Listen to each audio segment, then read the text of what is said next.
So if we talk about what the veterinarian's role is here at Tevis, it's the same as other endurance rides. This one just happens to be a little longer and a little tougher than most. But our role here is to follow the horses as they progress through the 100 miles. We have checkpoints that they have to go through, total of 9 of them, and we're watching the horses to make sure that they remain sound, that there's no evidence of lameness or impaired gait of any kind. And then the second area that we're concerned about is how well the horse is holding up as far as the work that they're doing, the heat that they're in, the amount that they're having to sweat to cool themselves, how hard they're having to work. And that all falls into what we call the metabolic aspect of the horse. So we're looking at coming into checkpoints and failing to have the heart rate come down, signs of dehydration, signs of the overworking of the cardiopulmonary system, where they're starting to have circulation problems to their intestines and drop off in gut sounds, poor mucous membrane color, a more dull kind of an attitude, and possibly a reluctance to trot out, or a very sloppy gait where they're dragging their feet or they're not tracking well, what we call impulsion. And when a horse gets tired, their impulsion just goes way downhill. And so we're making a decision then, is the horse okay to do the next section of the trail? And of course we know what they're in for and how far they have to go to the next checkpoint. And that's what we're doing here today, is looking at the horses before they even start to make sure that we feel that they're good to go, they're fit, they're sound, and in our humble opinion, they're at least qualified to attempt the 100-mile race.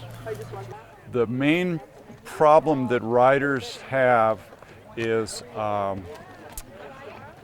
either not having a plan for the ride in terms of their various checkpoints and what time they want to get there. So they've got the whole 100 miles mapped out in little sections that they complete each section according to plan, or they had a plan and they get caught up in the ride, they get caught up in the adrenaline, the race, and they lose sight of their plan.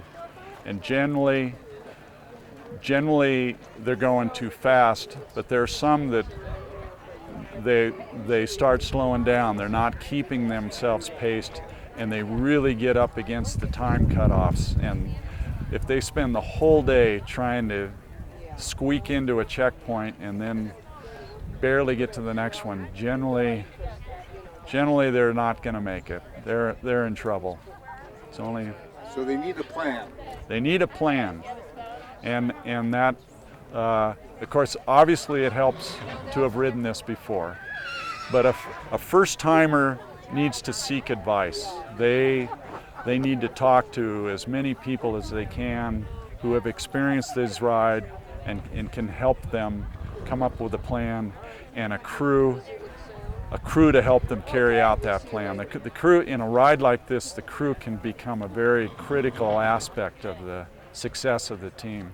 What do you see the crew being responsible for? They're really focusing on the horse, and they should be alert and attuned. The rider, you got to admit, after maybe 50, 60, 70 miles in the heat of the day, the riders, they're starting to fade. They're some of them are suffering from dehydration and heat stroke, and so their focus on the horse can begin to lag a little. The crew has to pick up that slack. The crew has to take care of the horse and watch all the little details, the eating, the drinking, make sure if muscles are tightening up, they're walking them, massaging them, keeping them loose. Maybe they need to take care of the rider too. Make sure they get a banana, have a Gatorade, whatever. Make sure the rider isn't falling apart on them. So, the crew just has to attend to innumerable little details. How would I rate the Tevis compared to other rides around the world? And the Tevis certainly historically has been known as one of the toughest rides in the world. And I think in terms of terrain, elevation, ascent and descent, river crossings, heat in the canyons, I believe Tevis has to rank as at least right with other rides as the toughest that there is in the world.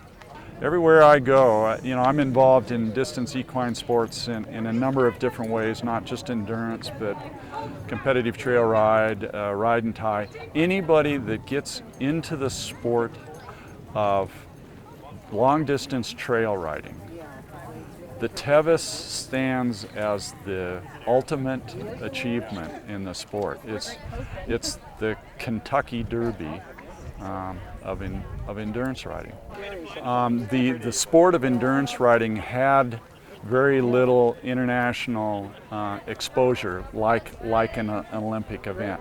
That is just in the last decade has begun to change. So, like the World Equestrian Games and the Olympics now have included endurance riding in them, and so the stature there of the Olympics has increased tremendously in the endurance sport. But Tevis is still a pretty big deal. Yeah. But the Olympics now are a really big deal. I first came on as one of the veterinary committee in the late 70s, so it's been about 30 years or maybe a little more. Over the years, there's been a couple years that something came up and I wasn't able to work, but roughly 30 years.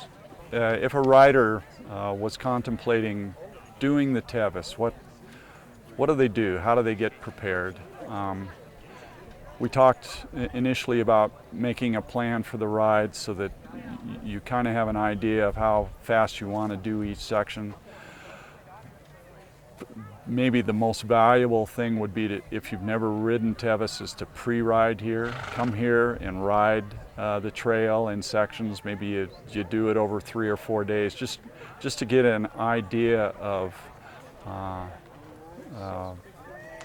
the altitude changes, the toughness of the trail, the single track windings around, dusty conditions, river crossings, all the couple places you actually ride through towns and alongside roads. So pre-riding it would be a really good idea. Experience in endurance races, doing several 50s, even if you can do another 100, so that you get into the mental and physical challenge. You know what you're getting into when you're doing a 100-mile ride. That's a different cup of tea than a 50. It isn't so simple to just say doing back-to-back 50s. It's a little more than that.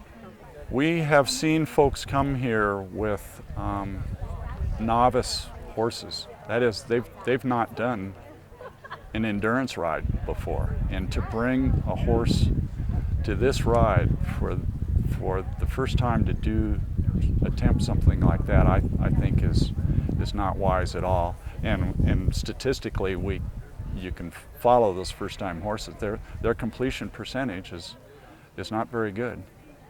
And of course, going back to what's the veterinarian's role, our role is to be here and make sure those horses don't get hurt, that we get them out of the ride before anything bad happens to them.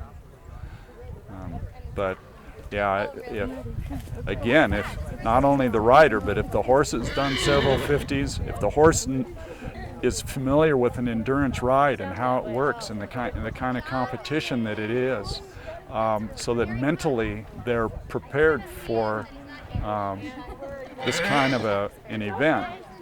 I think the Tevis ranks as one of those experiences that folks that do long distance trail riding, have done some endurance riding, I would encourage people to come to Tevis and check it out and give it a try. I watch people at McCann Stadium in Auburn when this is all done, and they are in heaven. They've accomplished a lifetime achievement.